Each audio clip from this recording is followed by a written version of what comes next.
एक बार सम्राट चंद्रगुप्त का दरबार लगा हुआ था।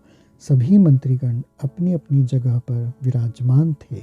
महामंत्री चाणक्य दरबार की कार्यवाही कर रहे थे। तभी एक सैनिक ने दरबार में आकर सम्राट को खबर दी कि हमारे राज्य में खिलौनों का एक विचित्र सौदागर आया है, जो अपने साथ बेचने के लिए कुछ नए मगर रोचक खिलौने भी लाया है।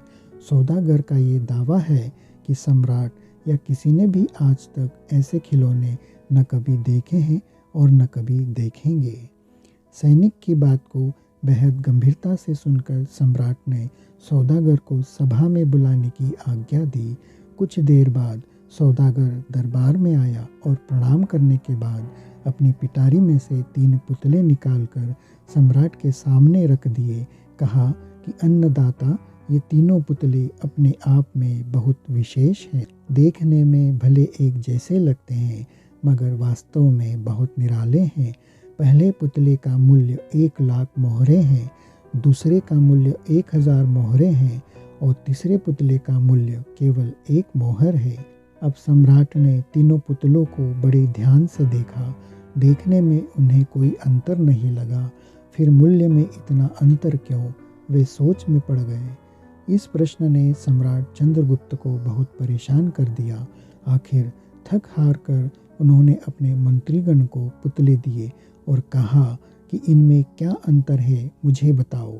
सभी ने तीनों पुतलों को घुमा फिरा कर सब तरफ से देखा, मगर किसी को भी इस गुत्थी को सुलझाने का जवाब नहीं मिला। सम्राट चंद्रगुप्त ने जब देखा कि सभी चुप हैं, तो उन्होंने वही प्रश्न अपने गुरु और महामंत्री चाणक्य से पूछा।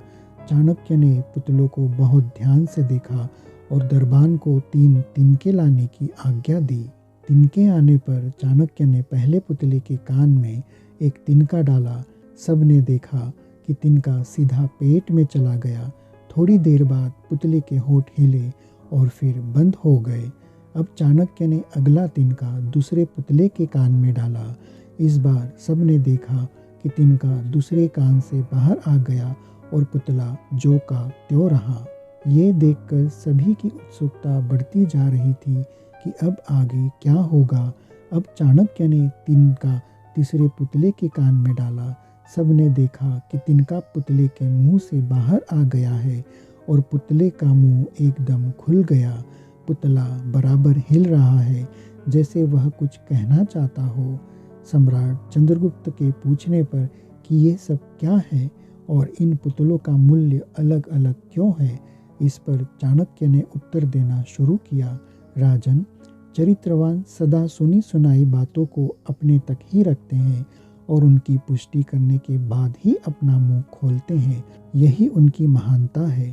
पहले पुतले से हमें यही ज्ञान मिलता है और यही कारण है कि इस पुतले का मूल्य 1 लाख मोहरे हैं।